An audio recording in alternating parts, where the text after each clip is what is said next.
Hi guys, my name is Brandon, and today we'll delve into the case of a college student who went back to her hometown and disappeared without a trace. At first, the police thought she had gone somewhere, but soon they began finding extremely disturbing clues. Her fate remained unknown for 16 years, until the truth suddenly came to light in an unexpected way. Rebecca Gould was born on April 28, 1982, in the small American town of Melbourne, Arkansas. She had 3 sisters, but shortly after the youngest was born, their parents divorced. The girls stayed with their mother, but continued to spend time with their dad. At first, they struggled with their parents' separation, but eventually, it made them even closer with each other. They spent a lot of time together, always looking out for one another. After graduating from high school, Rebecca enrolled at Northwest Arkansas Community College and relocated to Fayetteville. One of her sisters was already attending this college, so they had the opportunity to see each other practically every day. The sisters always tried to visit their family whenever they had the chance. Even though their home was just about 25 miles from their college, sometimes it was quite challenging to find time between studies. In September 2004, when Rebecca was 22, she was anticipating the start of a new semester at her college. For a while, she had been considering transferring to the University of Arkansas, and finally, she got the opportunity. Before making the move, Rebecca planned to complete one more semester at her current college. Before the semester began, she and her sister decided to go home for the weekend to visit their family. Rebecca also had a boyfriend who lived in a nearby town. She planned to spend time with her relatives and then stay with her boyfriend. On Sunday, September 19th, the sisters drove home, spent some time with their loved ones, and Rebecca left to see her boyfriend. The next day, she was supposed to pick up her sister and head back, as they had come there in Rebecca's car. However, she didn't show up at the agreed time. Her sister tried calling multiple times, but Rebecca never answered. At first, her family members didn't worry too much. Rebecca was an adult, and they thought maybe she was just catching up on sleep before heading back to college, or spending time with some friends. But by the evening, as time had passed with no sign of Rebecca, her family started to worry. They now hoped Rebecca had just decided to stay in town for one more day and would eventually return home. The next day, their worry reached its peak. Rebecca still hadn't contacted any of her relatives, and none of her friends had seen her. That's when Rebecca's mom decided to contact the police. Officers learned that Rebecca had stayed with her boyfriend, Casey, and went to his workplace. He said the last time he saw her was the previous morning, around 8:30 a.m. Rebecca dropped him off at the cafe where he worked. She then planned to return to his place, pack her things, and meet up with her sisters before leaving. Casey added that Rebecca had promised to pick him up from work, but she never showed. He waited for her in the parking lot, then called his friends, and they all went to a party. The police listened to his account and asked Casey to allow them to search his home, and he gave them permission. The first thing they noticed was Rebecca's car, still parked outside. Inside the house, they found her purse with IDs and her dog. Casey also mentioned she had a small suitcase with some clothes, but it was not found in the house. This started to seem odd. No one had seen Rebecca for a whole day, yet her purse, car, and beloved pet were still at Casey's place. But it wasn't all. One of the officers noticed the mattress didn't have any bedding and was placed on the bed rather unevenly. Lifting it, the police found large red stains resembling blood. The officers then searched the house more thoroughly and found more blood stains on the floor and wallpaper. In the washing machine, they found bedding with bloodstains. They also noticed a significant amount of bleach bottles in the house, suggesting that someone had attempted to clean up bloodstains. All this pointed to a grim conclusion that Rebecca might not be alive anymore. Although, investigators couldn't find any additional evidence in the house. They also weren't sure if the blood belonged to her, as DNA analysis results would take several days. While forensic experts continued to examine the house, detectives began questioning Rebecca's boyfriend. He could have been the last person to see her before her disappearance, and a large amount of blood was found in his house. Casey stated he had no involvement in Rebecca's disappearance. According to him, the last time he saw her was the previous morning, and since then, Rebecca hadn't been in touch. He mentioned that after spending the night with friends, He returned home to change before his next shift. However, he insisted he hadn't seen any blood splatters on the floor or walls and didn't smell bleach. He also didn't think much of Rebecca's car parked outside, or some of her belongings left in the room. The police didn't rush to take his word for it, but at that point, they didn't have any substantial evidence to suspect him of murder. They decided to interview all his friends with whom Casey spent Monday night, and they confirmed that he was indeed with them until the morning. They provided him with an alibi, and the police continued to look for any other clues. They still had no idea what happened to Rebecca and when exactly she disappeared. All they knew was that she hadn't answered any calls since the morning of the previous day. During the conversation with investigators, Casey had suggested they should look into Rebecca's ex-boyfriend named Justin. The police tried to reach out to him, but he wasn't home and didn't answer any calls. This seemed suspicious. He disappeared at the same time as his ex-girlfriend. However, 2 days later, he got in touch and said he had been at a casino with his father. The police were able to confirm his alibi, and he was indeed out of town. Soon, the detectives got another lead. They had been trying to reconstruct the timeline of events on the day of her disappearance and found out Rebecca had stopped at a gas station near Casey's workplace. She bought herself a sandwich for breakfast and headed towards his house. Employees recognized her from a photo and confirmed she came there after 8:30 a.m., aligning with Casey's account. The police also found the same sandwich in his house, untouched. This indicated that Rebecca returned home, and shortly after that, something happened to her. Considering Casey was at work at this time, it once again raised doubts about his involvement. Soon, the police received the results of the blood analysis found in his house. It matched Rebecca's blood, and experts didn't find any samples of foreign DNA among it. Detectives continued their efforts to solve the case by interviewing all of Rebecca's relatives and friends. They considered that if Rebecca was indeed attacked, it could have been someone close to her with a personal motive. Police also scrutinized all of Casey's friends who might have visited his house, but all efforts yielded no results. This went on until September 27th. A week after her disappearance, investigators discovered Rebecca's body approximately 12 miles from her boyfriend's house. It lay at the base of an embankment near the highway. This area wasn't visible from the road, making it nearly impossible to stumble upon the body accidentally. They also noted that whoever left her there hadn't even tried to conceal or bury the body. Apparently, the perpetrator just drove there, dumped her, and left. Medical experts determined that Rebecca sustained multiple blows to the head with a heavy object, and her cause of death was strangulation. No defensive wounds were found on her body, indicating that the victim was completely caught off guard, possibly without even having time to realize what was happening. Experts also found no evidence of sexual assault. Regarding the time of death, they also thought Rebecca's body had been lying there for a week, but experts couldn't provide a more precise estimation. Meanwhile, the detectives identified the possible murder weapon used by the perpetrator. There was a piano in Casey's house missing one of its legs. They were quite heavy, and medical experts confirmed that their shape matched the head injury on the victim. Casey claimed the missing leg had been loose for a while, and in theory, it could have been easily ripped from its base. However, the police failed to find this leg either in the house or near the location where the body was found. Given the complete absence of evidence, detectives began searching for possible motives for this crime. They immediately ruled out the robbery gone wrong.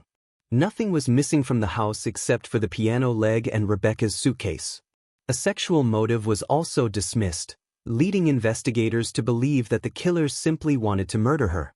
Considering Rebecca was killed almost immediately after her return to Casey's house, police speculated that the perpetrator might have been aware of her schedule or had been following her, knowing her boyfriend would be at work that morning.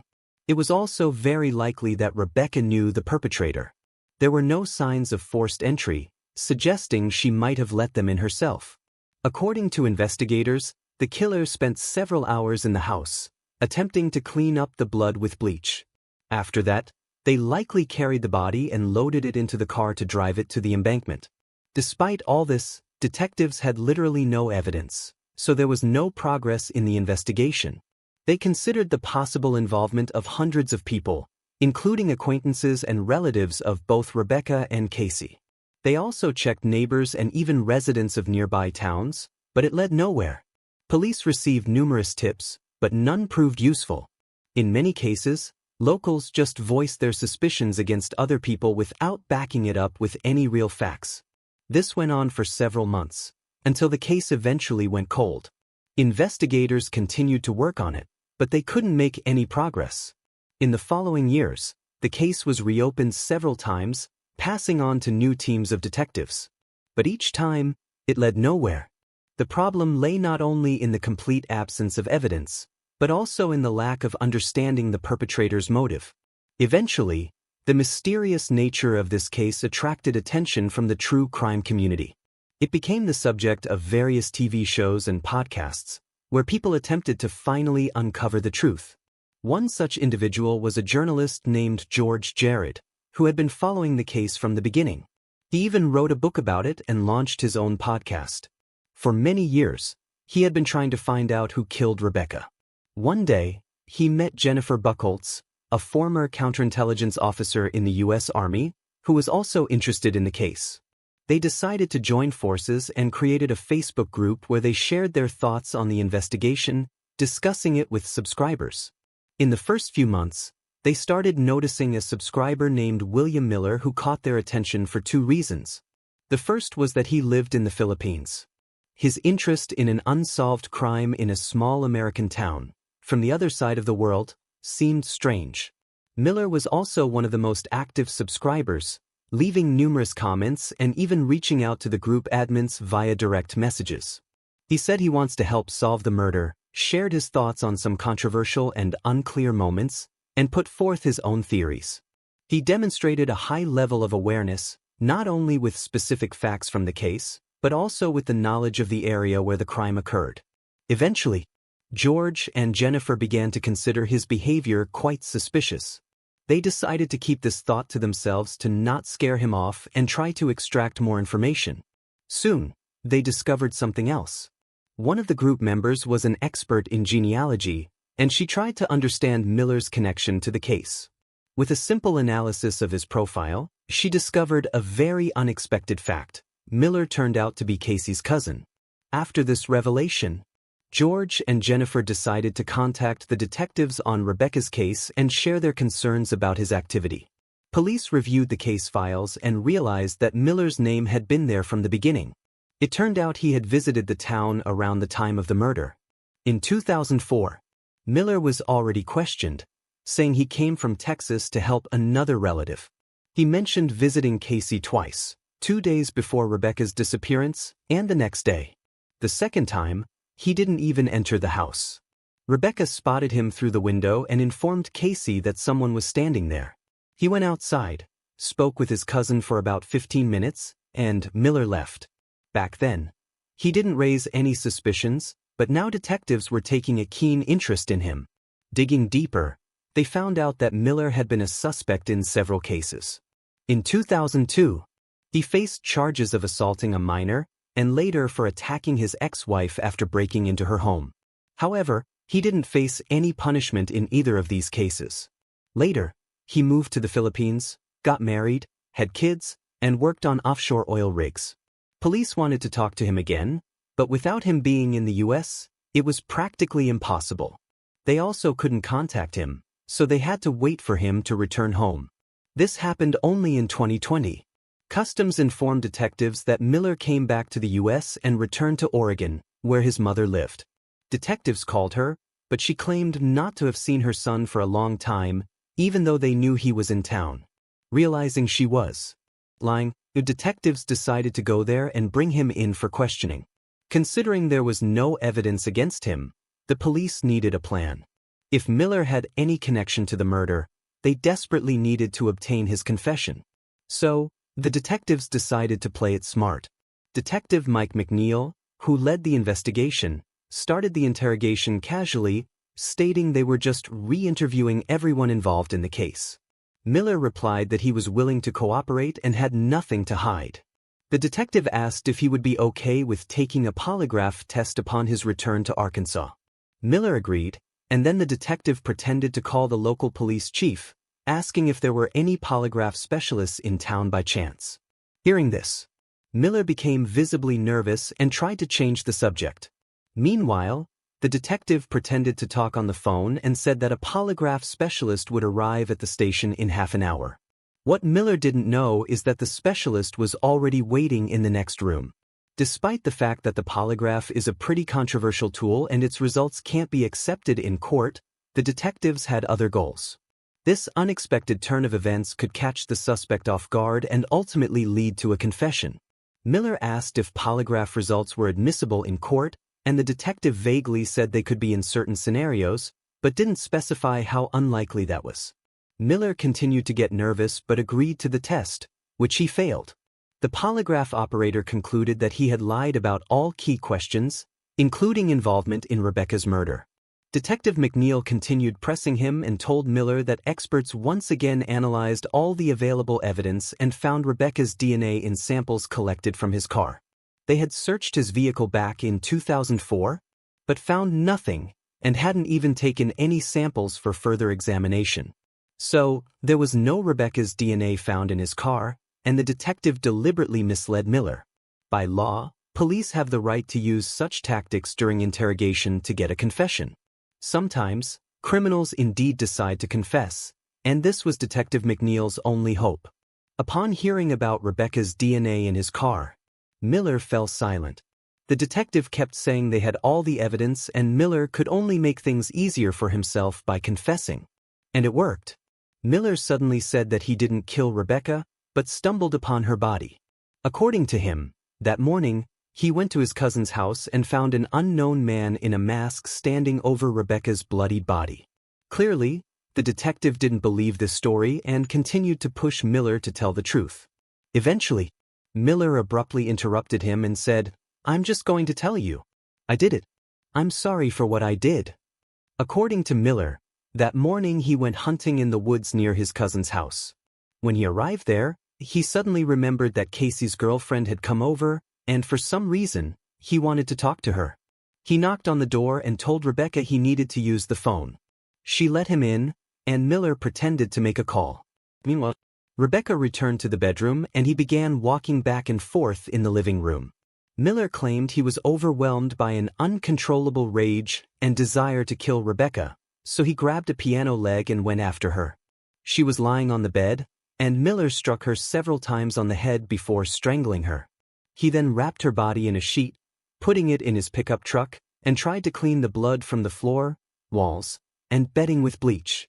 He then drove to the highway and dumped the body under the embankment. Miller admitted he knew the area well because he went to school in that town. After hearing his confession, the detective asked why he committed the crime. Miller replied that he just had the urge to kill Rebecca without any reason and couldn't control it. At the end of the interrogation, he once again repeated that he had regretted his actions all these years and must take responsibility. After that, Miller was arrested and extradited to Arkansas, but there, he suddenly retracted his confession and claimed his innocence, which could have jeopardized the case. By law, a suspect must confess to a crime before a judge, especially when there is no evidence against them.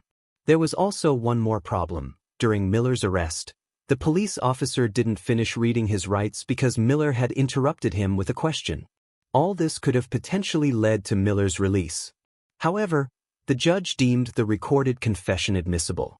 Miller had the opportunity to commit the crime, knew his cousin's work schedule, and his statements matched all the details of the crime. It is worth mentioning that Miller initially had a guaranteed way to avoid punishment. When the police called him in for questioning in Oregon, he could have simply refused or walked out of the station at any moment. Considering there was no evidence against him, Miller could have refused to continue the conversation, boarded a flight to the Philippines, and left the U.S. for good, never to be held accountable. Extraditing him without evidence would have been simply impossible, and investigators would have had to accept the fact that they would never solve this case. But Detective McNeil believed that Miller himself had a strong desire to confess.